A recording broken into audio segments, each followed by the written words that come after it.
ఆ విధంగా ఆయన అంతఃపురానికి వెళ్తూ కూడా సుమంత్రుని పిలిచి మరొక మారు రాముణ్ణి తనను కలవమని పిలిపించమని చెప్పడం జరుగుతుంది. అప్పుడు సుమంత్రుడు శ్రీరామచంద్రునికి వెళ్ళి మరొక మారు మిమ్మల్ని మీ తండ్రి గారు మాట్లాడాలని పిలుస్తున్నారు అన్న విషయము తెలియజేస్తారు. ఆ విధంగా శ్రీరాముని ప్రత్యేకంగా పిలిపించుకొని తన యొక్క గృహంలో దశరథ మహారాజు శ్రీరామునికి ఈ విధంగా చెప్తున్నాడట. రామ, నేను జీవితంలో అనుభవించిన సుఖమంటూ లేదు, అన్ని సుఖాలను అనుభవించాను. ఈ శరీరము వృద్ధాప్యంలో ఉంది. నేను క్రతువులు చేశాను, దేవతల రుణం తీర్చుకున్నాను, అన్నీ చూశాను. కానీ నాకు కొన్ని పీడకలలు వస్తున్నాయి, కొన్ని దుశ్శకునాలు కనిపిస్తున్నాయి. అందువల్ల నేను త్వరగా పట్టాభిషేకం చేయాలనుకుంటున్నాను. అయితే భరతుడు శత్రుఘ్నుడు వారి మేనమామ అయినటువంటి యుధాజిత్తు వద్ద ఉన్నాడు. భరతుడు రాకముందే నీ పట్టాభిషేకం పూర్తి కావాలి. ఆ మాట అని భరతుడు నీకు పట్టాభిషేకం జరగకుండా ఉండాలని కోరుకుంటున్నాడు అన్న భావన నీకైతే ఉందేమో అది మాత్రం కాదు. భరతుడికి నీవంటే చాలా గౌరవం ఉంది, కానీ నీకు అసలు విషయం నేను ఇప్పుడు చెప్తున్నాను అని చెప్పి నాకు ఒక అనుమానము నన్ను వెంటాడుతూ ఉంది. ఎంత ధర్మమునందు బుద్ధి ఉన్న పెద్దలైనా, ఎంత సాధు పురుషులైనా ఒక్కొక్కసారి మనసు అనేది మారుతూ ఉంటుంది. భరతుడు వాళ్ళ మేనమామ గారింటి నుండి తిరిగి వచ్చే లోపల నీకు యువరాజ్య పట్టాభిషేకం మాత్రం పూర్తి కావాలి. అందుకని తొందరగా నీ పట్టాభిషేకం పూర్తి చేయాలనుకుంటున్నాను అని అసలు విషయం చెప్తున్నాడు.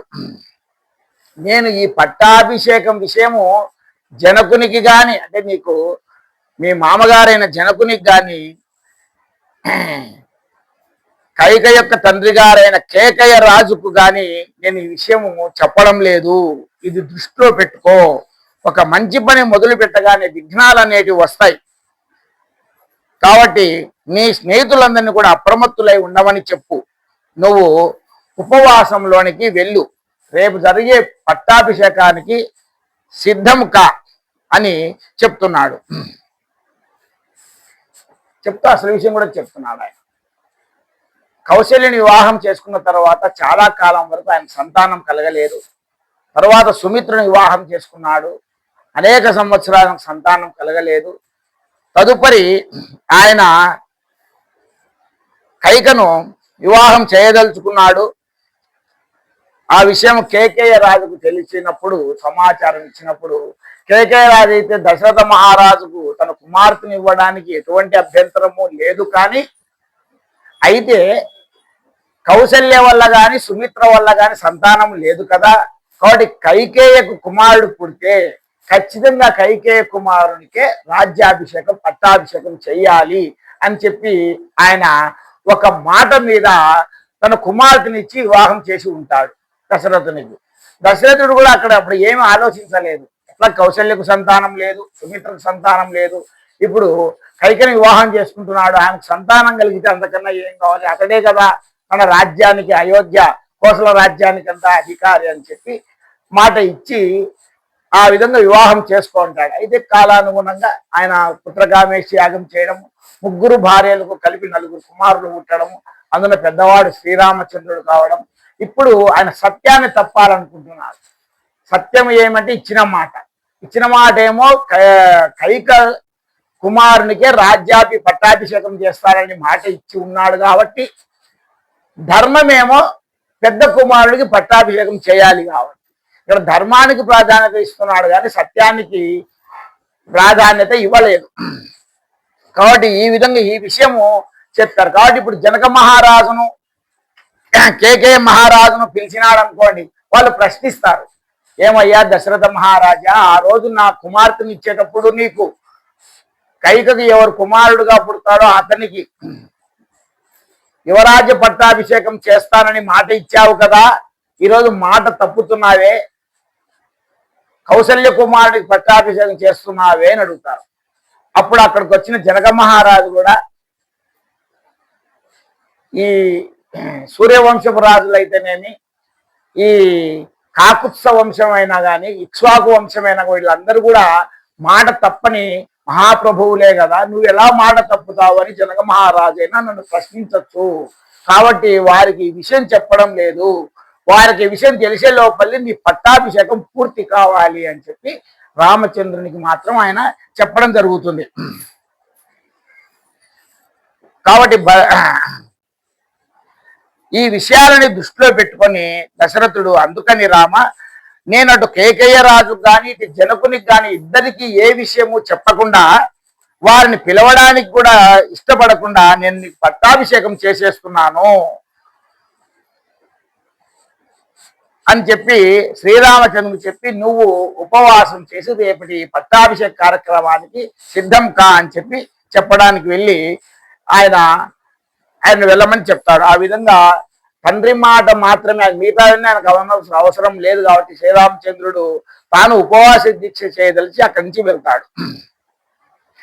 సాయంత్రం అవుతుంది. రాముడు వెళ్ళి తన పట్టాభిషేక వార్తను స్వయంగా కౌశల్య కూడా చెప్పాడు. ఆమె కూడా ఎంతో పరమానందం చెందింది. ఆనంద భాష్పముడు సంతోషంతో శ్రీ మహావిష్ణువు ప్రార్థన చేసింది. ఎందుకంటే దశరథుని జ్యేష్ఠ భార్య అయినందుకు కృతార్థురాలనయ్యింది. తన కుమారుడు ఈరోజు యువరాజ్య పట్టాభిషేకుడు అవుతున్నాడు, తాను రాజమాతగా నిలుస్తున్నది కాబట్టి ఆ విధంగా ఆమె పరమానందం చెందుతూ ఉందట. ఇంకా అయోధ్య రాజ్యంలో కూడా ప్రజలందరూ కూడా ఆనందోత్సాహాలతో ఉన్నారు. ప్రతి ఇంట దీపాలు అలంకరించుకుంటున్నారు. సాయంకాలం సమయం నుంచే మామిడి తోరణాలు కట్టుకుంటున్నారు, విజయ పతాకాలు ఎగరేస్తున్నారు, ఆనందంగా తాండవం చేసుకుంటున్నారు. ప్రజల ఆనంద అవధులు లేకుండా పోయింది.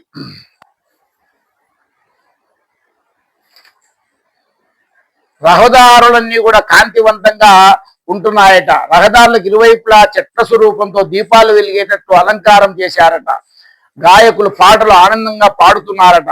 పరమానందంతో ఒళ్ళు మరిచి నాట్యాలు చేస్తున్నారట ప్రజలందరూ కూడా. ఎక్కడ చూసినా అయోధ్య పట్టణంలో ఆనందమే ఆనందం. ప్రజలంతా ఆనందంగా సంబరాలు చేసుకుంటున్నారు. ఇంకా కౌసల్య ఆనందానికి అవధులే లేవు. బ్రాహ్మణుని పిలిచింది, పేదలను పిలిచింది, వారందరికీ భూరి దానాలను చేస్తూ ఉంది, మహావిష్ణువుని ఆరాధన చేస్తూ ఉంది. కాబట్టి ఆ విధంగా అన్ని ఏర్పాట్లు బాగా అద్భుతంగా జరిగిపోతున్నాయి. ఆ రామ పట్టాభిషేక వార్త తెలిసి అయోధ్య నగర చుట్టుపక్కల ప్రజలందరూ కూడా అయోధ్య వైపు దారి పట్టారట. అందరూ కూడా ఆ జానపదులు అందరూ కూడా అయోధ్య నగరానికి బయలుదేరుతూ ఉన్నారట.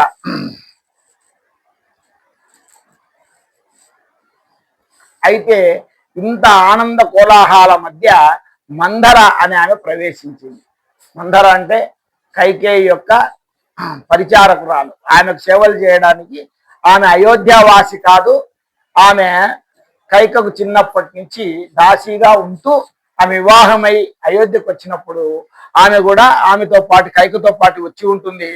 కైక వ్యక్తిగత దాసిగా ఆమెకు అలాగే ఉండిపోయి ఉంటుంది. ఆమె ఆ మేడపైకి వెళ్ళి చూసేటప్పటికి ఈ విధంగా అయోధ్య నగరాల వీధులన్నీ కూడా దీపాలతో కలకల్లాడుతూ ప్రజలంతా ఆనంద కోలాహలంతో ఉండడంతో ఆమెకు అనుమానం వస్తుంది, ఏమి ఇంత ప్రజలంతా ఇంత ఆనందంగా ఉన్నారు అని చెప్పి. అందులో కౌసల్య ఈ విధంగా దానాలు ఇవ్వడం అవన్నీ కూడా ఆమె కంటబడి ఉంటాయి. అందరికీ భూరి దానాలు, గోదానాలు అవన్నీ కూడా ఇవ్వడము. ఏనాడు కౌసల్య ఇంత దానాలు ఎప్పుడు చేయలేదు, ఈరోజు ఎందుకు ఇంత చేసింది? అయోధ్య నగరం అంతా వీధులన్నీ కూడా దీపాలతో వెలిగిపోతున్నాయి, ఏమైంది, ఏం జరిగి ఉంటుంది అని చెప్పి ఆమె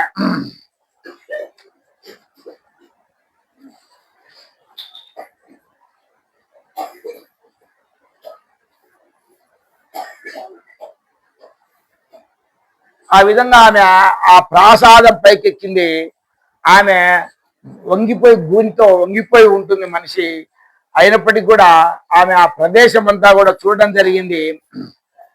చూసి ఆ కౌసల్య యొక్క దాసీజనమైనటువంటి ఒక స్త్రీ అటుగా వెళ్తుంటే ఆమె నాపి, ఏమిటే ఇంత కోలాహలంగా ఉంది అయోధ్య నగరం అంతా, అలాగే మీ కౌసల్యాదేవి కూడా భూరి దక్షిణ దానాలన్నీ కూడా ఇస్తూ ఉన్నది, ఏం జరిగింది, ఏమి కారణము అని అడుగుతుంది. అప్పుడు ఆమె చెప్తుంది తన విషయం. అయ్యో, ఈ విషయం నీకు తెలియదా? కైకమ్మ నీకు చెప్పలేదా? శ్రీరామచంద్రునికి పట్టాభిషేకం, యువరాజ పట్టాభిషేకం జరగబోతుంది రేపు. అందుకే ప్రజలంతా కూడా ఆనందంగా సంబరాలు జరుపుకుంటున్నారు, నాకు కూడా చాలా పనులు ఉన్నాయి అని చెప్పి ఆ మాట ఒక్కటి ఆమె చెవున వేసి ఆమె వెళ్ళిపోతుంది.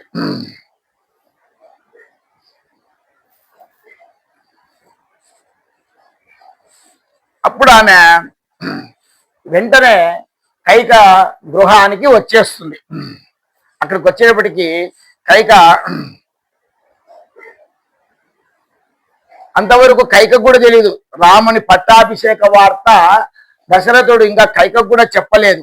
ఆమె ఆనందంగా మామూలుగా ఆమె గృహంలో ఆమె హంసతూలిక తల్పం మీద విశ్రాంతి తీసుకుంటూ ఉంటుంది. అప్పుడు మందర ఆమె దగ్గరికి వెళ్ళి చెప్తూ ఉంది, అమ్మా కైక, రాముడికి యువరాజ్య పట్టాభిషేకం జరగబోతోంది, నీకు నాశనం ప్రారంభం అయ్యింది. ఇంకా ఆయనకు పట్టాభిషేకం అంటే ఈమెకు నాశనం అని చెప్తూ ఉంది.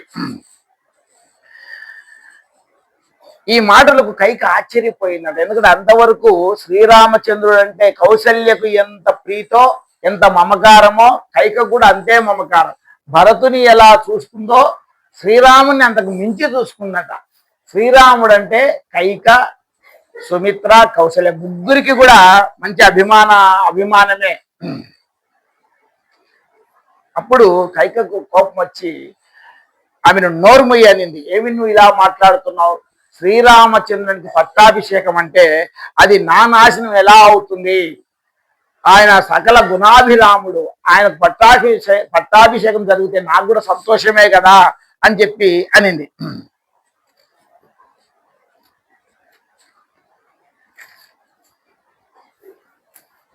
కానీ ఈ మందర ఆ మాటతో ఆమె చిన్న వివరంగా చెప్తుంది. ఎందుకంటే ఎందుకు నష్టమో ఎందుకు నాశనం అవుతుందో ఆ విధంగా చెప్తూ వస్తుంది.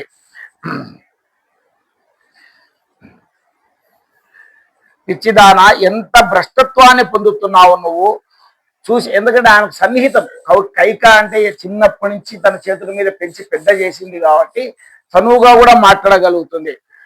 కొద్ది కాలంలో శ్రీరామచంద్రుడు యువరాజ పట్టాభిషేకం జరిగితే కౌసల్య రాజమాత అవుతుంది. నువ్వు ఆమెకు సేవకురాలుగా సేవలు చేయాల్సి వస్తుంది. అప్పుడు నీకు పతనం ప్రారంభం అవుతుంది.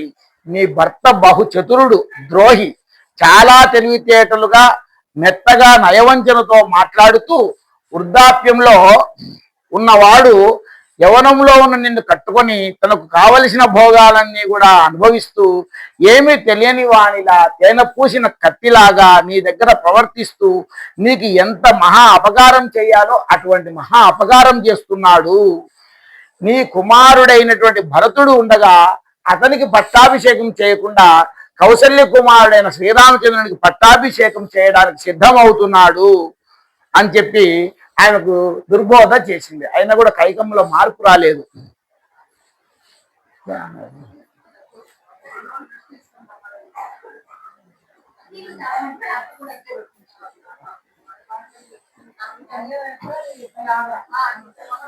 అలా అనుకో, నాకు సంబంధించిన వరకు రామునికి భరతునికి తేడా లేదు, నాకు ఇద్దరు సమానమే. అందుచేత నువ్వు తెచ్చిన ఈ వార్త నాకు చాలా సంతోషాన్ని కలిగిస్తుంది, కానీ ఏ మాత్రము నాకు బాధ లేదు. రాముడు సకల గుణాభిరాముడు. రాముడు కౌసల్యని ఎలా సేవిస్తాడో అతడు నన్ను కూడా అలాగే సేవిస్తాడు. రాముడు కౌసల్యను తల్లిగా మిగిలిన వారిని పినతల్లులుగా ఏ రోజు చూడలేదు. అటువంటి రామునికి యువరాజ పట్టాభిషేకం చేస్తూ ఉంటే అంతకన్నా గొప్ప శుభవార్త నాకేముంటుంది? అంతటి శుభవార్త తెచ్చావే అని చెప్పి ఆయనకు బహుమతి ఇవ్వడానికి కూడా సిద్ధమవుతుందట కైక.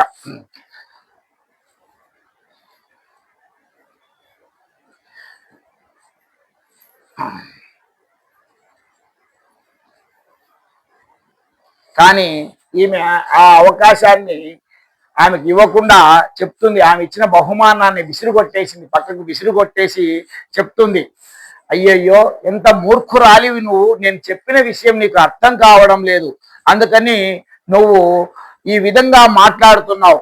దశరథ మహారాజు నీకు అన్ని ప్రీతికరమైన పనులు చేస్తున్నాడని అనుకుంటున్నావు, నీకు జరుగుతున్న అపకారాన్ని నువ్వు ఎందుకు గుర్తించలేకపోతున్నావో నాకు అర్థం కావడం లేదు అని తన మనసులో ఉన్నటువంటి దుష్టభావాన్ని కైకలో ప్రవేశపెట్టడానికి మందర ఎంతగానో ప్రయత్నిస్తూ ఉందట.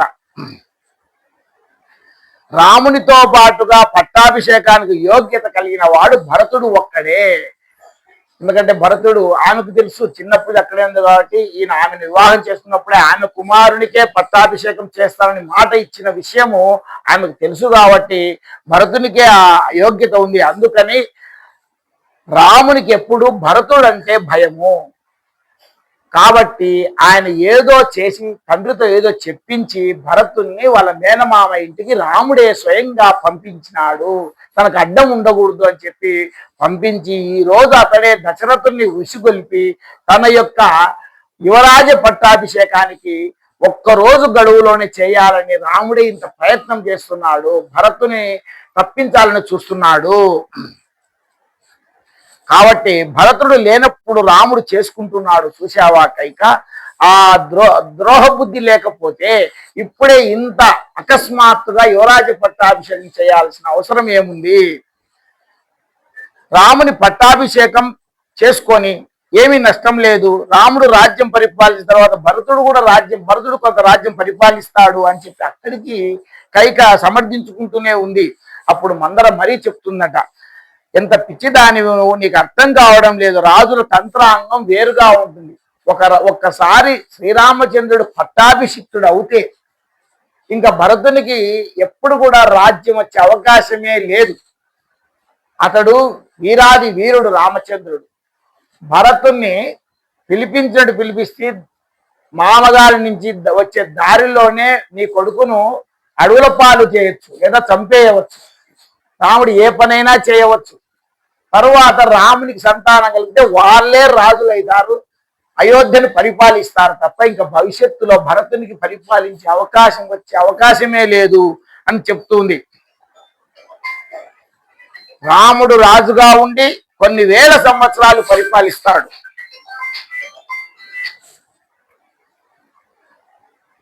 తదనంతరము ఆయన పుత్రులు పరిపాలిస్తారు. నీ కొడుకు ఎందుకు రాజు అవుతాడు? కాబట్టి ఒక్కనాటికి కూడా రాజు అవుడు. కానీ ఒక విషయం గుర్తుపెట్టుకో, సుమిత్ర కుమారుడైన లక్ష్మణుడు ఎప్పుడు రామునితో ఉంటాడు. యువరాజ పట్టాభిషేకానికి రాముడు లక్ష్మణుని తన దగ్గర ఉంచుకున్నాడు. శత్రుఘ్నుడు భరతునితో ఉంటాడు. అందుకని శత్రుఘ్నుని ఇక్కడ ఉంచలేదు. అవసరం ఉన్నా లేకపోయినా శత్రుఘ్నుని భరతునితో పంపివేశాడు. ఎందుకంటే శత్రుఘ్నుడు ఉంటే కూడా ఎదిరిస్తాడు. భరతునికి లేకుండా యువరాజ పట్టాభిషేకం రాముడు ఎలా చేసుకుంటాడని శత్రుఘ్నుడు ప్రశ్నిస్తాడేమో అననే శత్రుఘ్నుని కూడా భరతుని వెంటనే పంపించేలా ఇదంతా కూడా రామచంద్రుడు చేశాడు అని చెప్పి ఏమీ తెలియని రామచంద్రుని మీదనే అభియోగాలన్నీ మోపుతూ ఉంది. ఎలాగైనా కూడా కైక మనసు మార్పించాలి అని. కాబట్టి ఎవరికీ తెలియకుండా శ్రీరామచంద్రుడే యువరాజ పట్టాభిషేకం తండ్రితో చెప్పి నిర్ణయింపజేశాడు. ఒక పెద్ద చెట్టును నరగవలసి వచ్చినప్పుడు ఆ చెట్టు చుట్టూ రక్షణగా ఉన్న పొదలన్నిటి కూడా కొట్టేయవలసి వస్తుంది. కాబట్టి ఎక్కడ అడ్డుపడతాడో అని నీ కుమారుడైన భరతుని శత్రుఘ్నుని తప్పించేశారు. అందుకనే ఇక్కడ ప్రశ్న వాళ్ళిద్దరూ లేరు, ఎవరికీ తెలియకుండా అకస్మాత్తుగా ఈ పట్టాభిషేకం ఏర్పాటు చేశారు. ఈ విషయంలో రాముడు చాలా తెలివైన వాడు. ప్రజలందరి మద్దతు కూడగట్టుకున్నాడు. సకల గుణాభిరాముడని పేరు తెచ్చుకున్నాడు. రాముడు రాజు కావాలి అని ప్రజలందరి చేత ముద్ర వేయించుకున్నాడు. కొంత కీర్తి సంపాదించుకొని ఉన్నాడు కనుక పట్టాభిషేకం చేసుకుంటున్నాడు. ప్రజలందరూ ఎవరు దీనికి ఎదురు చెప్పరు. పట్టాభిషేకం చేసుకున్నాక లక్ష్మణుడు ఎప్పుడు తనతో ఉంటాడు కాబట్టి లక్ష్మణుడి విషయంలో ఏమాత్రము తేడాగా ప్రవర్తించడు. ఒక వరలో రెండు కత్తులు ఇమడవు అన్నట్లుగా భరతుని విషయంలోనే తేడా వస్తుంది. శ్రీరామచంద్రుడు భరతుని ఎప్పుడు కూడా తమ్ముడిగా స్వీకరించడు. కాబట్టి తన రాజ్యానికి మరలా జాతి వైరం ఏదైనా వస్తే భరతుని వల్లనే వస్తుందని రామునికి తెలుసు. కాబట్టి భరతుడిని కోసల దేశానికి గాని అయోధ్యకు గాని భవిష్యత్తులో రానివ్వడు. నీ తమ్ముడైన యుధాజిత్తు ఇంటి నుండి వస్తుండగానే నీ కొడుకును మట్టి పెట్టేయడం గాని లేదా అటు నుంచి అటు అరణ్యములను పట్టి పారిపోమ్మని కానీ చెప్పవచ్చు. కాబట్టి ఇంత జరగవచ్చు. కాబట్టి నీ భర్త ఎంత తెలివైన వాడో చూశావా? రాజ్య తంత్రాంగం అంతా నేను సంప్రదించి చేసినట్టు కనపడతాడు కానీ యువరాజ పట్టాభిషేకం గురించి కనీసం నీతో చర్చించాడా అని చెప్పి ఆమె కైకమ్మకు చెప్తుంది. ఈ విషయంలో కొద్దిగా మెత్తబడుతుంది కైక. నీ కొడుకును రాజ్యాన్ని కూడా రానీకపోవచ్చు, అది అడవులకే పంపించవేయచ్చు, నీకు ఈ విషయమైన ఒక్కసారైనా చెప్పాడా, చర్చించాడా అన్న మాటలు ఆమె కొద్దిగా మెత్తబడేటట్టు చేస్తాయి. ఆ మాట అనగానే కైక ఉలిక్కి పడింది. ఈ మాటలు కైకలో కొంత మార్పు తీసుకొని వచ్చాయి. రాముని ఔన్నత్యానికి కైక బెంగ పెట్టుకోలేదు, కానీ తన కొడుకుకు జరగబోయే భంగపాటుకు మాత్రం బెంగ పెట్టుకుంది. అవును, ఈ రామచంద్రుడు పట్టాభిషిక్తుడు అయితే తనకు అడ్డు నా కొడుకేని ఏదైనా చేయవచ్చు, ఏదైనా జరగవచ్చు అని చెప్పి అప్పుడు ఆమెకు అనుమానం వచ్చిందట. రాముడు సహజంగా సద్గుణాలు కలిగిన వాడు కనుక యువరాజ పట్టాభిషేకం జరగగానే ప్రజలందరి మద్దతు ఆయనకే వెళ్ళిపోతుంది. రాజ్యంలో బాగా వేళ్ళు ఉంచుకుంటాడు. ఇక తనకు శత్రువర్గం అనేది లేకుండా చేసుకోవాలని ప్రయత్నిస్తాడు. కౌసల్య దశరథునికి పెద్ద భార్య అయిన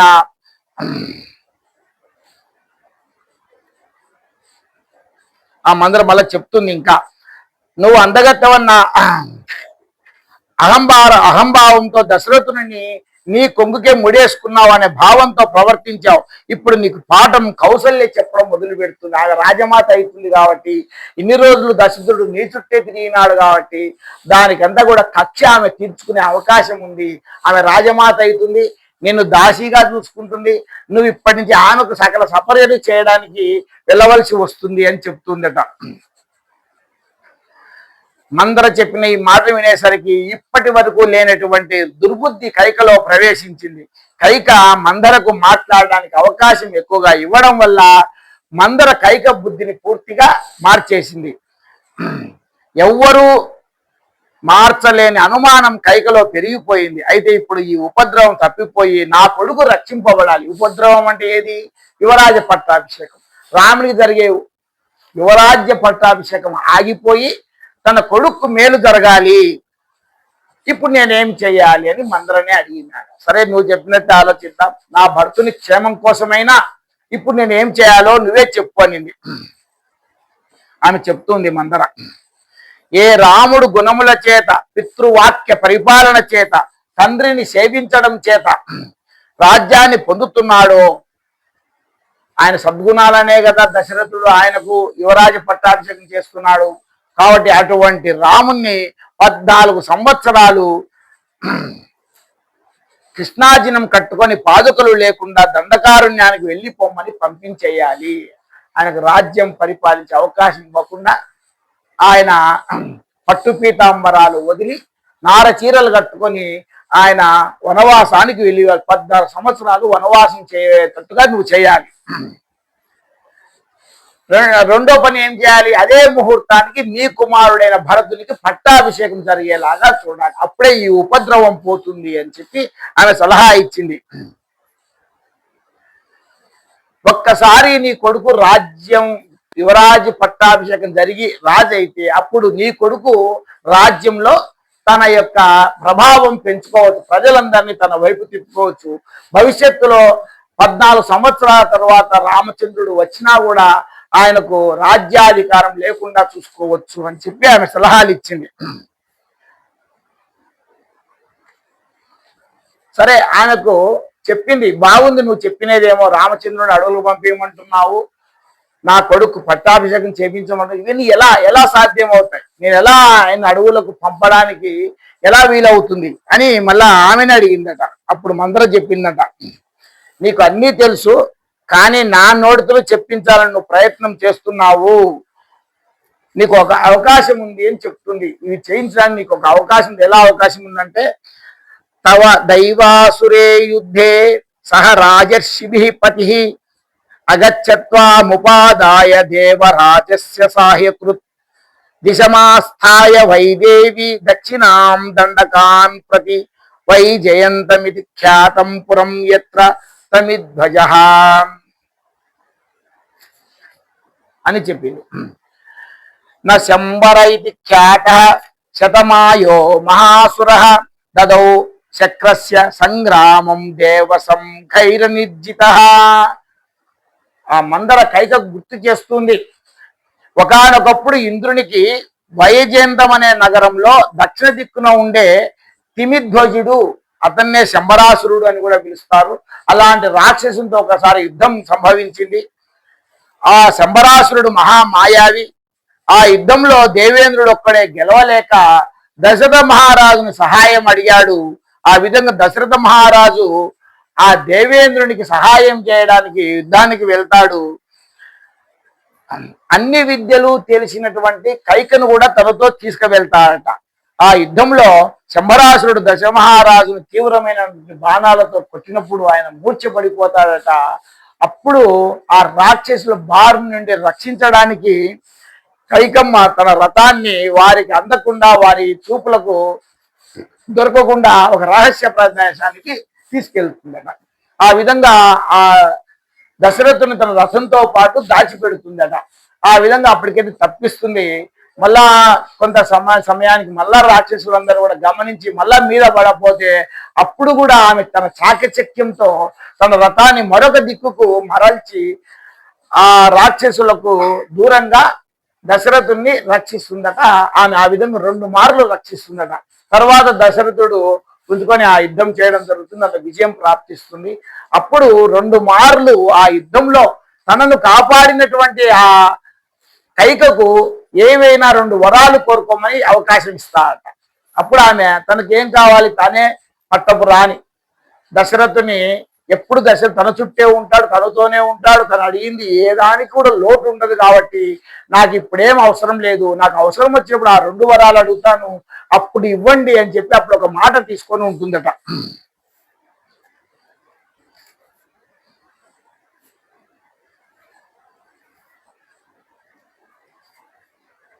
ఆ విషయాలన్నీ కూడా ఈరోజు కైకకు గుర్తు తెచ్చింది. ఆమె సంతోషానికి అవధులు లేవట. కాబట్టి దశరథ మహారాజు వారు ఇచ్చిన మాట, ఆడిన మాట తప్పరు. కాబట్టి ఇప్పుడు చక్కని అవకాశం నాకు దొరికింది, మంచి విషయాన్ని గుర్తు చేశావు అని చెప్పి అపురూపమైన కానుకలు ఇచ్చేసిందట ఆ మందరకు ఆ కైక. సరే అని చెప్పి ఇంకా ఆమె వారికి ఏదైనా కోపం వచ్చినప్పుడు సపరేట్గా ఒక గృహం ఉంటుందట, కోప గృహము అని చెప్పి దాంట్లో వెళ్ళి ఉంటారు. వాళ్ళకి అర్థమవుతుంది ఈరోజు ఆమె కోపగృహంలో ఉంటే ఏదో కోపం వచ్చింది అని ఆ విషయం అడిగి వారికి కావాల్సిన సమకూర్చి ఆ కోపాన్ని తగ్గించడానికి ఆ రాజు ప్రయత్నం చేస్తూ ఉంటాడు. ఆ విధంగా ఇంకా మందర ఇచ్చిన సలహా మేరకు పట్టు పీతాంబరాలు వదిలేసింది, మామూలు చీర ధరించింది, ఆ కోపగృహంలోకి వెళ్ళింది. దుఃఖిస్తూ నేల మీదనే పరుండుకొని ఉందట ఆమె ఆ కైకమ్మ.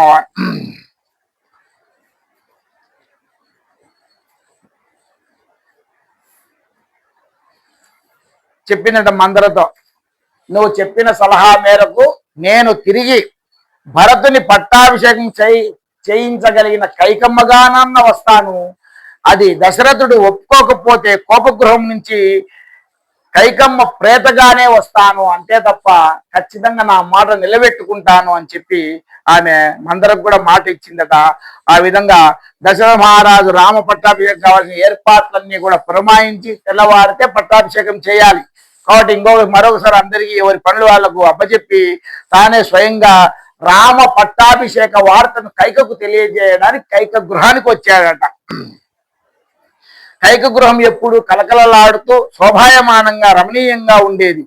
ఎప్పుడు వచ్చినా పరమ అనురాగంతో ఎదురేగి సత్కరించి స్వాగతించే కైక తన మందిరంలో కనపడలేదు. దశరథ మహారాజు మనస్సు కలుక్కుమనిపోయిందట.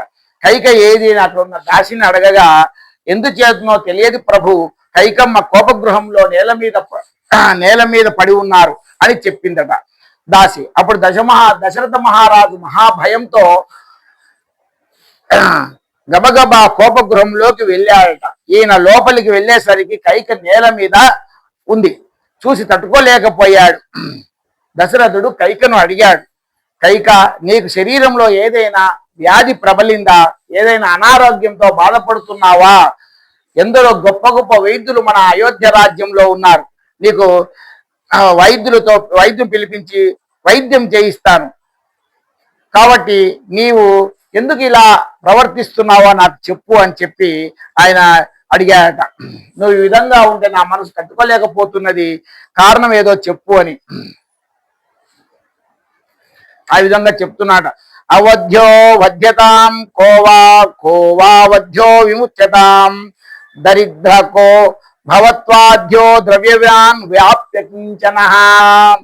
ఎంత ఎంత ప్రాధాన్యత ఇస్తున్నాడో కైకేయి దశరథుడు ఈ మాటల వల్ల అర్థమవుతుంది.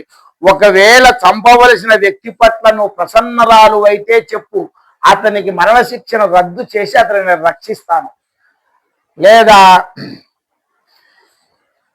ఏ వ్యక్తి మీదైనా నీ కోపం వస్తే చెప్పు, అతడు ఏ తప్పు చేయకపోయినా అతను శిక్ష వేయడానికి నేను సిద్ధపడతాను.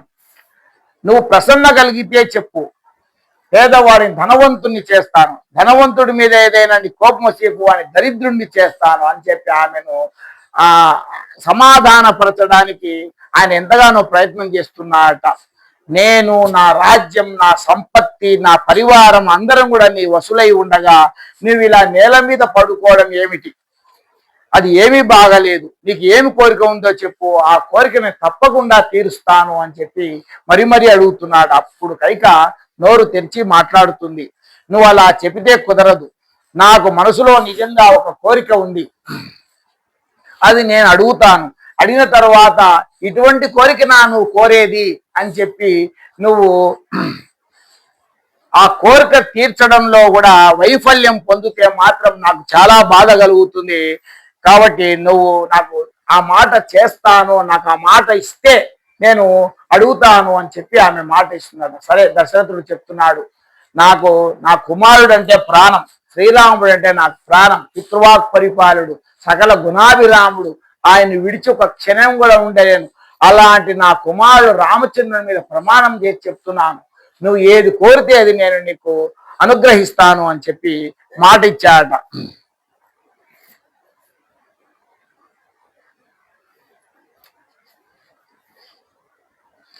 రామచంద్రమూర్తి మీద ఒట్టు పెట్టి చెప్తున్నాను కైక, నువ్వు అడగబోవు కోరికలు నేను తీరుస్తాను అన్నాడు. అవి వినగానే ఆమె చెప్తుందట, చంద్రాదిత్యౌ నభచ్చైవ గ్రహ రాత్రహనీ దిశ జగచ్చ పృథివీచేయం సగంధర్వా సరాక్షసాః నిశాచరాని భూతాని గృహేషు గృహదేవతా యాని చాన్యాని భూతాని జానీర్భాషితం తవా. తన మాటను తను అడగబోయే వరాలకు ఇంకా గట్టిగా చేసుకోవడానికి దశరథుని ఆ మాటలు నిలబడేటట్టు చేయడానికి చెప్తుందట. ఓ రాత్రి దేవతలారా, ఇప్పుడే చీకటి పడింది, ఇంకా చెప్తుంది, రాజు చెప్పిన మాటలు మీరు వింటున్నారు కదా. పగటి దేవతలారా, గృహదేవతలారా, సూర్యుడా, చంద్రుడా, సమస్త దేవతలారా, భూమి అష్టదిక్పాలకులారా, మీరందరూ నా తరపున సాక్షి. కోరికలు కోరిన తర్వాత నా కోరికలను తప్పకుండా ఇస్తానని రాజు మాట ఇస్తున్నాడు అని దశరథుడు చెప్తున్నాడు. రాజా, జ్ఞాపకం తెచ్చుకో, ఒకనాడు శంబరాసురునితో యుద్ధానికి మనం దేవేనుడు సహాయంగా వెళ్ళినప్పుడు నిన్ను నేను 2 మారులు రక్షించాను. ఆ రక్షించినందుకు నాకు నువ్వు 2 వరములు ఇస్తా అన్నావు. అయితే ఆనాడు ఆ 2 వరములు నేను కోరలేదు, అవసరం వచ్చినప్పుడు అడుగుతాను, నాకు తప్పగా ఇవ్వవలసిందే అని చెప్పాను. కాబట్టి ఆ 2 వరములు ఇప్పుడు నేను నిన్ను అడుగుతాను, నువ్వు మాట తప్పకుండా నాకు ఆ 2 వరాలు ఇవ్వాలి అని చెప్పింది.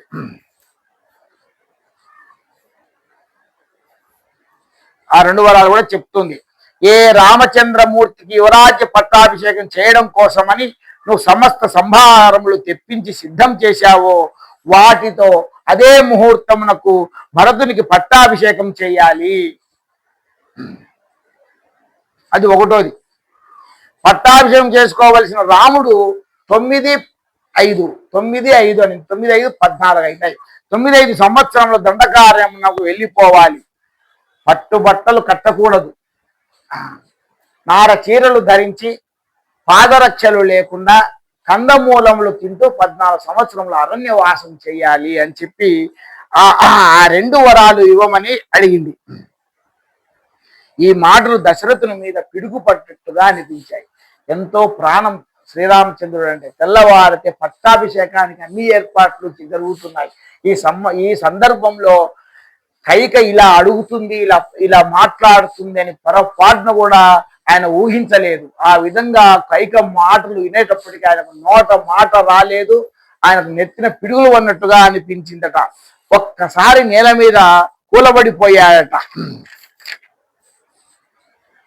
నేల మీద కూర్చోవడం ఏనాటికి దశరథ మహారాజుకు అలవాటు లేదు. అయినప్పటికీ ఆ విధంగా నేల మీద కొల్లబడిపోయాట. కానీ ఆయన లేపడానికి కూడా కైక ప్రయత్నం చేయలేదట. అంతటి వృద్ధుడు, ఈ భూమండలాన్నంతట శాసించిన వాడు, ధర్మమూర్తి, వశిష్ఠుడంతటి వాడు పౌరోహిత్యునిగా ఉన్నటువంటి మహారాజు అయినటువంటి దశరథ మహారాజు ఈ రాజు నేల మీద కూలబడిపోయాడట.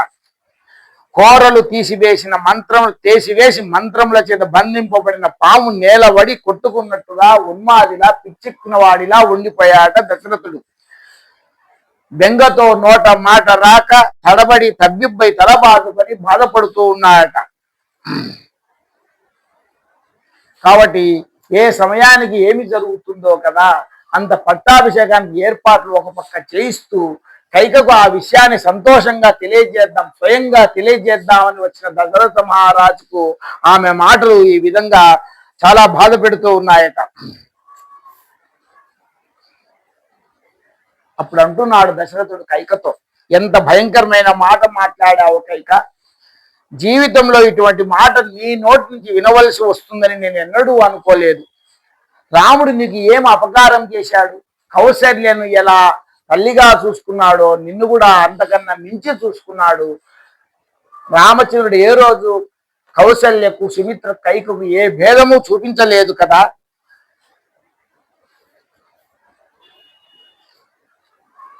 రాముడికి వ్యతిరేకంగా మాట్లాడిన వాడు ఈ కోసల రాజ్యం మొత్తం మీద ఒక్కడు కూడా లేడు కదా. నేను నీ దగ్గరకు వచ్చి ఎప్పుడు మాట్లాడినా యువరాజ పట్టాభిషేకం చేస్తే రాముడికే చెయ్యాలని నువ్వే మాట్లాడుతూ ఉండేదానివి కదా. ఈవేళ నువ్వు ఏవో చెప్పుడు మాటలు విన్నావు. నీకెందుకు ఈ విధంగా ఈ అభిప్రాయం కలిగింది? ఎందుకు రాముడిని 14 సంవత్సరములు వనవాసానికి పంపించమని అడుగుతున్నావు? రాముడు సకల గుణాభిరాముడు, గురువుల దగ్గర శుశ్రూష చేశాడు. నా మాట తప్పి ఏ రోజు ప్రవర్తించలేదు. తండ్రి పితృవాక్ పరిపాలకుడు. నిన్న కాక మొన్న వివాహం అయింది. నూతన దంపతులు సకల భోగభాగ్యాలు అనుభవించవలసినటువంటి స్థితిలో ఉన్నవాడు శ్రీరామచంద్రుడు. అటువంటి రాముడు దండకారణ్యంలోకి నార చీరలు కట్టుకొని, పాదములకు పాదుకలు లేకుండా, ముళ్ళు కాళ్ళలో గుచ్చుకొని నెత్తురు కారుతుంటే జిల్లేడు పాలు తల మీద పోసుకొని, అంటే కేశ సంస్కారం కూడా చేసుకోకూడదు అని చెప్పి ఆమె అడిగింది. కాబట్టి ఆకలేస్తే మంచి ఆహారం కూడా తినకుండా ఆ కంద మూలాలు తినుకుంటూ, పండ్లు ఫలాలు తినుకుంటూ జీవించాలని కోరుతున్నావే, అది ఊహించి నేను బ్రతకగలనా? నా రామచంద్రుడని కష్టాలు పడుతున్నా, అసలు ఆయన చూడకుండా నేను ఒక క్షణం ఉండగలనా?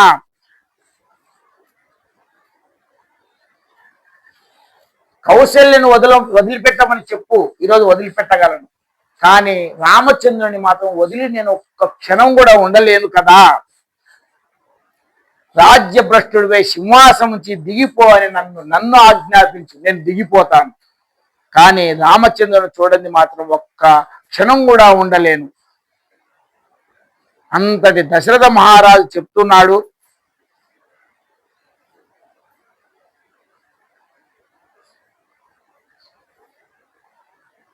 ఈ విషయం సీతమ్మ వారికి తెలిసి నేను ఆ విధంగా ఆజ్ఞాపిస్తే, శ్రీరామచంద్రుని అడవుల పాలు కమ్మని 14 సంవత్సరాలు వనవాసి అని ఆజ్ఞాపిస్తే, సీత వచ్చి నా దగ్గర వచ్చి, ఏం మావగారు ఇలా ఆజ్ఞాపిస్తున్నావు? నేను చేసిన తప్పేమి? నా భర్తని ఎందుకు అడవులకు పంపిస్తున్నావు అంటే నేను ఏం సమాధానం చెప్పాలి నా కోడలతో? కాబట్టి ఇలా నేను ప్రవర్తిస్తే నా రాముడు లేనిది నేను జీవించలేను, నా ప్రాణములే నేను పోగొట్టుకోవాల్సి వస్తుంది. నువ్వు విధవరాలు అవుతావు. కాబట్టి ఇవన్నీ కూడా నువ్వు ఆలోచించు. నీ పసుపు కుంకుమను నిలబెట్టుకో. నాకేమీ అక్కర్లేదు. రాముడు భరతుని యందు చాలా ప్రీతి కలిగిన వాడు. భరతునికి ఏ అపకారము చేయడు. నిన్ను తన కన్నతల్లి వలె చూస్తాడు. నీకు ఎవరో లేనిపోని చాడీలు చెప్పి నీ మనసును కలుషితం చేశారు. రాముడిని దండకారణ్యానికి పంపిస్తే అది తెలిసిన రోజున ఏ తప్పు చేయని రాముని దండకారణ్యానికి ఎందుకు పంపించావు? నీలాంటి వాడిని ఎలా నమ్ముతాను అని నన్ను కౌసల్య, సుమిత్రులు ప్రశ్నిస్తారు.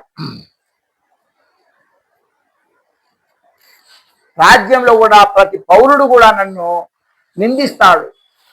పెద్ద కుమారుడైనటువంటి శ్రీరామచంద్రుని పట్టాభిషేకం చేయకుండా అడవులకు వెళ్ళమని ఆజ్ఞాపించి కైక కుమారుడైన భరతునికి ఎలా పట్టాభిషేకం చేసేవాడిని ప్రశ్నిస్తే నేను ఏం సమాధానం చెప్పగలను?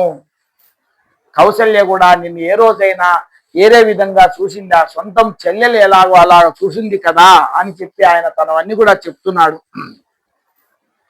అపారమైన గుణములు కలిగిన రామచంద్రమూర్తికి తల్లి అయింది కౌసల్య. ఒక్కనాడు నేను కౌసల్యను సత్కరించలేదు. ఎందుకంటే కైక ఏం బాధపడుతుందో అని చెప్పి కైక చుట్టూ తిరిగాడు. కైక కావాల్సిన సమకూరుస్తున్నాడు. ఎప్పుడు కూడా కైకతోనే గడిపేవాడు. కౌసల్యను ఏ మాత్రము ఆమెకు విలువ ఇచ్చేవాడు కూడా కాదు. నీ యందు ఇంత ప్రీతి పెట్టుకొని బతికాను, నువ్వు ఇటువంటి దానివని తెలియక నేను పాము పిల్లకు పాలు పోసి పెంచి పెద్ద చేసి ఒడిలో పెట్టుకొని సంతోషపడిన దౌర్భాగ్యునిగా నేను ఇంట్లో పెట్టుకున్నాను అని చెప్పి తన బాధనంతా కూడా ఆయన తెలియజేస్తున్నాడట. కాబట్టి నా జీవితం ఇప్పుడు వృద్ధాప్యంలోకి వచ్చి అస్తమయానికి వచ్చేసింది. ఎంతో కాలం నేను బతకలేను. దుర్నిమిత్తములు కనపడడం వలన నాకు కొన్ని అభిషేకునాలు పీడకలలు రావడం వల్ల నేను భయపడిపోయే రామచంద్రుడికి పట్టాభిషేకం చెయ్యాలన్న ఒక నిర్ణయానికి నేను రావడం జరిగింది. ఆ రాముడే ఈరోజు దండకారణ్యమునకు వెళ్ళిపోతే నా ఆజ్ఞతో ఆ వెళ్ళిపోయిన నాడు నేను జీవించలేను. నేను మరణిస్తే నాతో పాటుగా కౌసల్య కూడా మరణిస్తుంది. దశరథుడు కౌసల్య మరణించిన నాడు ఈ రాజ్యంలో ఎవరు కూడా సంతోషంగా ఉండలేరు. భరతుడు రాజ్యం తీసుకుంటాడని నువ్వు అనుకుంటున్నావు కదా. భరతుడు రాముని కాదని రాజ్యాన్ని తీసుకోవడానికి భరతుడు కూడా ఎప్పుడు కూడా ఒప్పుకోడు. చివరకు అందరి చేత అపవాదు పొందిన దానిపై, దిక్కులేని దానిపై, అనాథవై నీ బాధ చెప్పుకోవడానికి భర్త లేక విధవవై నువ్వు మిగిలిపోతావు. ఇవన్నీ కూడా ఆయనకు ఎంతో చక్కగా దశరథుడు వివరిస్తాట. ఎన్ని చెప్పినా కూడా ఆమె మాత్రం తన మనసు మార్చుకోవడానికి ఇష్టపడదు.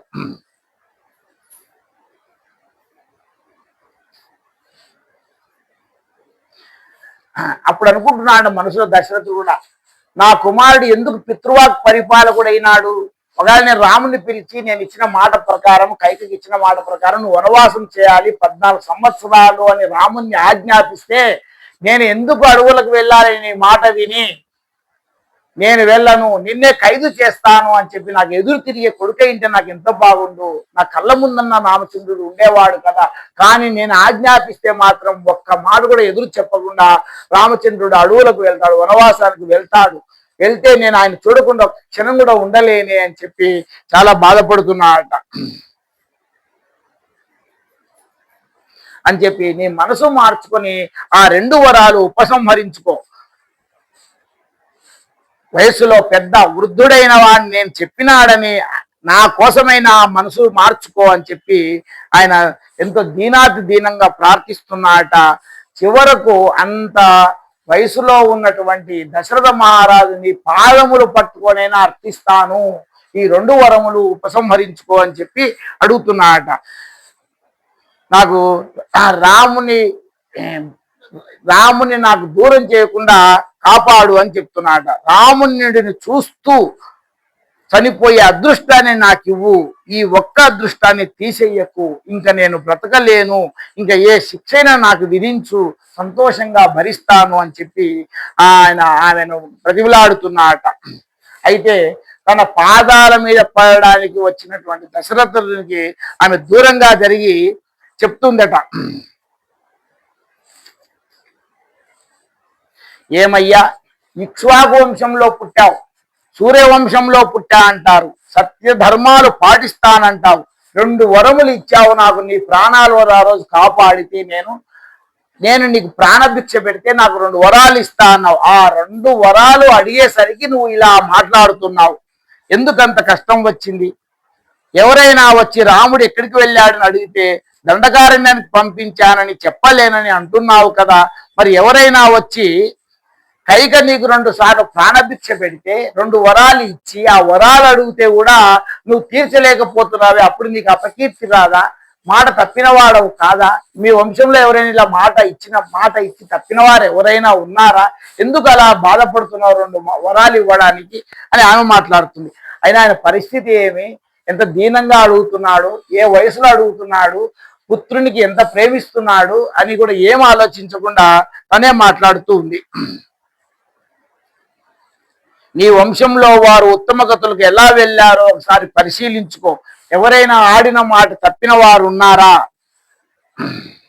అని కొంతమంది చక్రవర్తుల గురించి కూడా, ఆ సూర్యవంశ చక్రవర్తుల గురించి, వారి పరిపాలన గురించి, వారు ఇచ్చిన మాట తప్పని అంశాలను గురించి కూడా ఆయన చెప్పేసిందట. చెప్తూ ఎప్పుడు నోరు జారని ఆమె కూడా భర్తను అంటూ ఉందట. భర్తను కైక దుర్మతి అని పిలిచిందట. అంటే నీ దుర్మార్గంగా ప్రవర్తిస్తున్నావు అన్నట్లుగా, ఏ భార్యాభర్తను పిలవకూడని వాడు దుర్మతి, నీ పన్నాగం ఏమిటో నాకు తెలియదని అనుకుంటున్నావా? సత్యం ధర్మం పరిత్యజ్య రామం రాజ్యే విశిష్యచ సహ కౌసల్యయా నిత్యం రంతుమిచ్చసి దుర్మతే. ధర్మాన్ని వదిలేసి రాముడిని తీసుకువచ్చి పట్టాభిషేకం చేసేసి నువ్వు వెళ్ళి రోజు కౌశల్యతో ఉందామనుకుంటున్నావా? నీ బ్రతుకు నాకు తెలియదనుకుంటున్నావా? దుర్మతి, నాకు 2 వరాలు ఇచ్చి తీరవలసిందే. నువ్వు రాముడికి పట్టాభిషేకం చేస్తే కౌసల్య రాజమాత అవుతుంది, నేను ఆమెకు దాసీగా సేవ చేయాల్సి ఉంటుంది. అది ఎన్నటికీ జరగదు. నా ప్రాణాలు విడిచిపెట్టి మరణిస్తాను తప్ప కౌసల్యను రాజమాతగా అంగీకరించే ప్రసక్తే లేదు. ఈ వరాలు ఇస్తే తప్ప వీలు కాదు అని ఖరాఖండిగా ఆమె దశరథంతో చెప్పేసిందట. దశరథునికి ఆవేశం వచ్చింది. ఏం చేస్తాడు? శాపాలు ఇస్తున్నాడు, సర్వనాశనం అయిపో, దుఃఖించి దుఃఖించి చెడిపో, నీ కోరిక మాత్రం నేను తీర్చను, ఎందుకంటే నువ్వు ధర్మబద్ధమైన కోరిక కోరలేదు. లోకమంతా ఎవరిని రాజుగా ఉండాలని కోరుకుంటుందో, ఎవరు యువరాజ్య పట్టాభిషేకం పొందాలనుకుంటుందో, ఎవరి గురించి లోకమంతా ఒక అపవాదు కూడా వేయలేదు, అటువంటి మహాత్ముని ఏ అపవాదు లేకుండా, ఏ ఆరోపణ లేకుండా 14 ఏళ్ళ అరణ్యవాసానికి పంపమంటున్నావు. ఇది నేను చెయ్యను, నువ్వు నాశనం అయిపోయినా సరే నేను మాత్రం నీ కోరిక తీర్చను అని చెప్పి అన్నాడట. ఆ విధంగా దశరథుడు అంటున్నాడు. కానీ ఆ ఏడ్చి ఏడ్చి ఆయన పాపం శుభ తప్పుతున్నాడంట. మెలకు వస్తుంది, మాట్లాడుతున్నాడు, దుఃఖిస్తున్నాడు. ఆ కళ్ళన్నీ కూడా చింతనిప్పుల్లా మారిపోయినాయి. ఏడ్చి ఏడ్చి ఆ నీరంతా కారి పాపం ఆయన ముఖమంతా పాలిపోయిందట.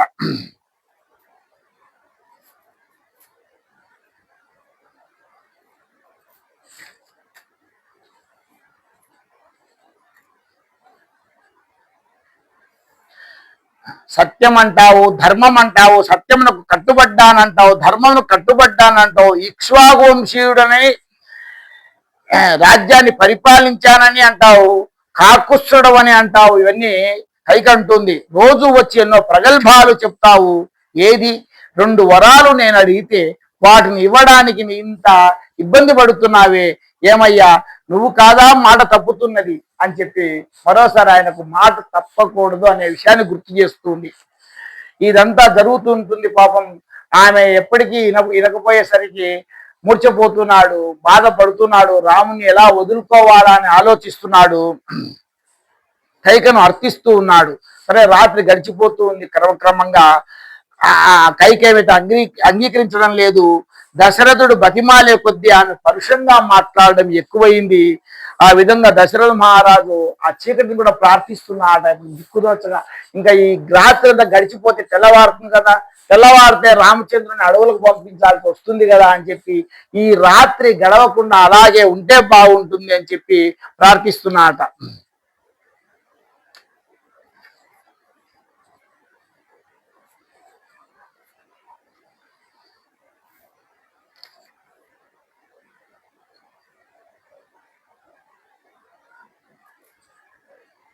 ఓ రాత్రి నువ్వు నన్ను అనుగ్రహించు. ఫస్ట్ మాట, రాత్రి గడవకూడదు, ఇలాగే ఉండిపోవాలి, తెల్లవారకూడదు అని కోరుకున్నాడు. తెల్లవారిపోతుందేమో అని బెంగ పెట్టుకున్నాడు. తెల్లవారితే రాముడు వస్తాడు, ఏం చెప్పాలి, అంత బాధ తట్టుకోలేకపోతున్నాడు. రాత్రిని అంటున్నాట, ఈ కైక నా మాట వినదు. ఓ రాత్రి దేవత, రాముడిని చూస్తూ చచ్చిపోయేటటువంటి వరమును నాకు ఈమె ఇవ్వదు. కాబట్టి నక్షత్రములనే ఆభరణాలను పెట్టుకున్నటువంటి ఓ రాత్రి నువ్వు నాకు ఒక వరాన్ని ఇవ్వు, ఈ రాత్రి తెల్లవారకూడదు, ఇలాగే ఉండిపోతే ఎంత బాగుంటుంది. ఎందుకంటే తెల్లవారితే పట్టాభిషేకం చేసుకుందామని రాముడు వస్తాడు. సకల గుణాభిరాముడు రాముని వంక చూస్తే నా కన్నుల నీరు ఆగదు.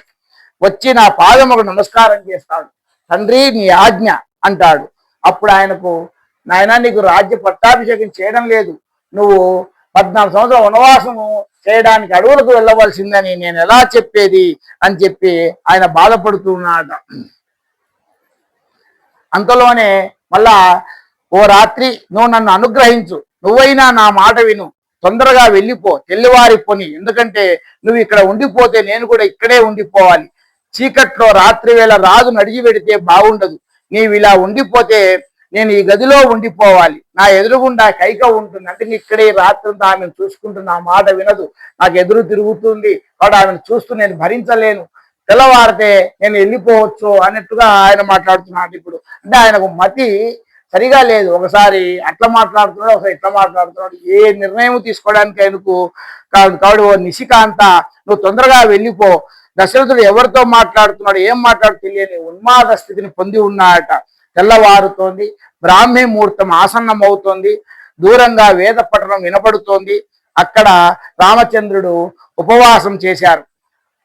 రాముడు లేచి సంధ్యావందనాది క్రతువులు పూర్తి చేసుకొని తెల్లవారగానే తండ్రి తనకు పట్టాభిషేకం చేస్తాడని మంచి కాంతివంతమైన స్వరూపంతో బయలుదేరడానికి సిద్ధమవుతున్నాడు. అయోధ్య నగరం అంతా ఆనందోత్సాహాలతో రామ పట్టాభిషేక సుముహూర్తానికి ఎదురు చూస్తున్నారు ప్రజలందరూ కూడా. ప్రజలంతా జేజేలు పలుకుతున్నారట. బయట అలా ఉంటే అంతఃపురంలో రాజు పరిస్థితి, దశరథ మహారాజు పరిస్థితి పరమ దౌర్భాగ్యంగా ఉంది. కైక చెప్తుందట, తెల్లవారడానికి సిద్ధమవుతోంది. మరొకసారి గుర్తు చేస్తుంది, నువ్వు సూర్యవంశ మహాప్రభువు, ఇప్పటి వరకు నువ్వు సరిగా ఆలోచించలేదు. కనీసం సూర్య దర్శనమైనా చేసైనా కూడా నువ్వు సరిగా ఆలోచించు. అంటే సూర్యవంశం వాడు సూర్యుడిని చూసైనా ఆడిన మాట తప్పకూడదు అనే విషయాన్ని ధృవపరుచుకో. సత్యానికి ధర్మానికి కట్టుబడడం నేర్చుకో. తెల్లవారింది కాబట్టి రాముడు వస్తాడు. రాముడిని చూశాక పుత్ర వ్యామోహంతో మాట మార్చిన భరతునికి రాజ్యాభిషేకం చేయడానికి ఇష్టపడకపోయినా, రాముడిని దండకారణ్యానికి పంపకపోయినా నన్ను నువ్వు విడిచిపెట్టినట్లుగా భావించి నాకు 2 వరములు ఇవ్వలేదు కనుక విషము తాగి ఇదే గదిలో నేను చనిపోతాను అని చెప్పి ఖరాఖండిగా ఆమె చెప్పేసింది. నువ్వు యువరాజ పట్టాభిషేకం రాముడికి ఎలా చేస్తావో నేను చూస్తాను. తెల్లవారేసరికి ప్రపంచమంతా తెలుస్తుంది. యుద్ధంలో 2 మార్లు నిన్ను రక్షిస్తే, నీ ప్రాణాన్ని రక్షిస్తే 2 వరాలు ఇచ్చి ఆ వరాలను తీర్చలేక నా ప్రాణం నేనే తీసుకునేలాగా ప్రవర్తించిన నిన్ను కూడా ఈ రాజ్యం క్షమించదు, ప్రజలు క్షమించరు అని చెప్తుంది. కాబట్టి భరతుడికి పట్టాభిషేకం చేసి రాముడిని దండకారణ్యానికి పంపిస్తావో, నా మరణాన్ని చూస్తావో దశరథ నీ ఇష్టము అని చెప్పి ఆమె భర్తతో చెప్పేసింది.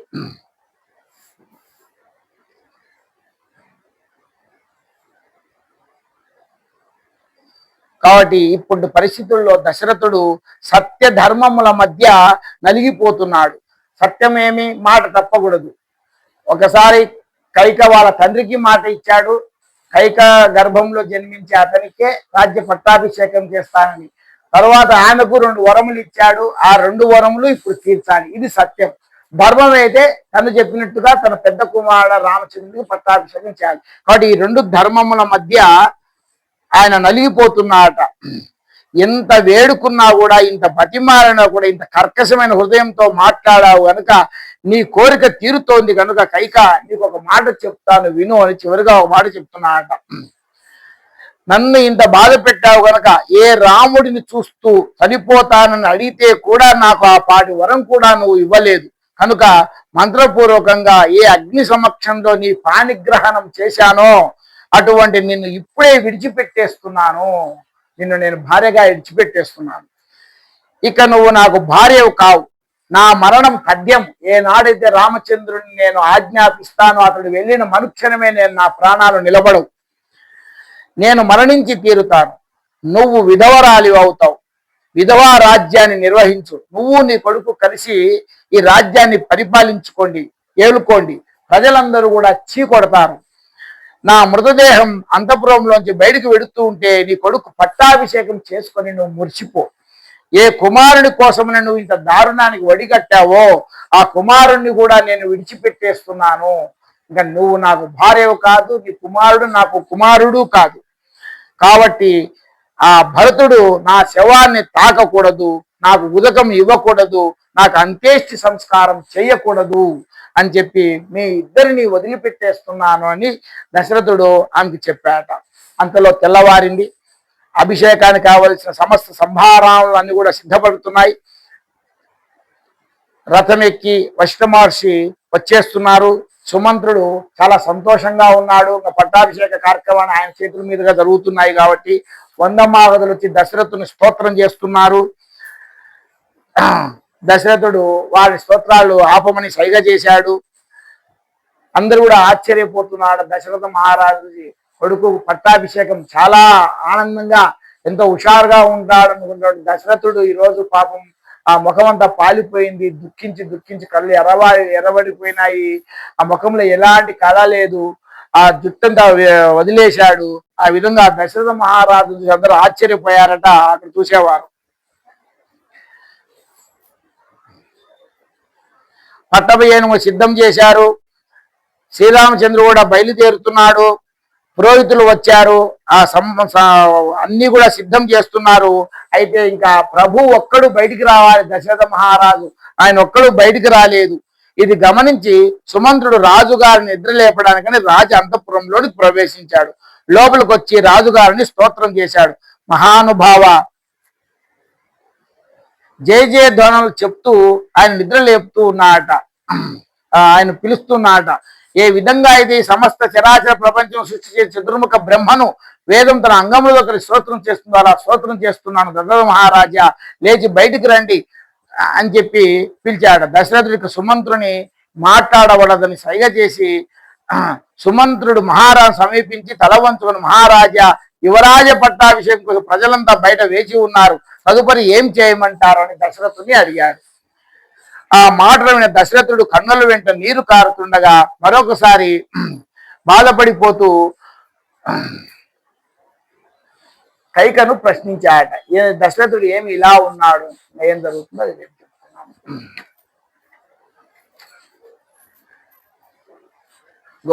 స్వస్తి ప్రజాభ్య పరిపాలయంతాం న్యాయేన మార్గేణ మహిం మహిషాః గోబ్రాహ్మణేభ్య శుభమస్తు నిత్యం లోకా సమస్తా సుఖినో భవంతు కాలే వర్షదు పర్జన్య పృథ్వీ సస్యశాలిని దేశోయం క్షోభరహితః బ్రాహ్మణా సంతు నిర్భయాః అపుత్రా పుత్రిణః సంతు పౌత్రిణః అధనా సధనా సంతు జీవంతు శరదాం శతం త్వమేవ మాతా చ పితా త్వమేవ బంధుశ్చ సఖా త్వమేవ విద్యా ద్రవిణం త్వమేవ సర్వం మమ దేవ కాయేన వాచా మనసేంద్రియైర్వా బుద్ధ్యాత్మనా వా ప్రకృతే స్వభావాత్ కరోమి యద్యత్ సకలం పరస్మై నారాయణాయేతి సమర్పయామి యదక్షరపద భ్రష్టం మాత్రాహీనం తు యద్భవేత్ తత్సర్వం క్షమ్యతాం దేవా నారాయణ నమోస్తుతే. విసర్గ బిందు మాత్రాని పద పాదాక్షరాని చ న్యూనాని చాతిరిక్తాని క్షమస్వ పురుషోత్తమ. అన్యథా శరణం నాస్తి త్వమేవ శరణం మమ తస్మాత్ కారుణ్య భావేన రక్ష జనార్దన.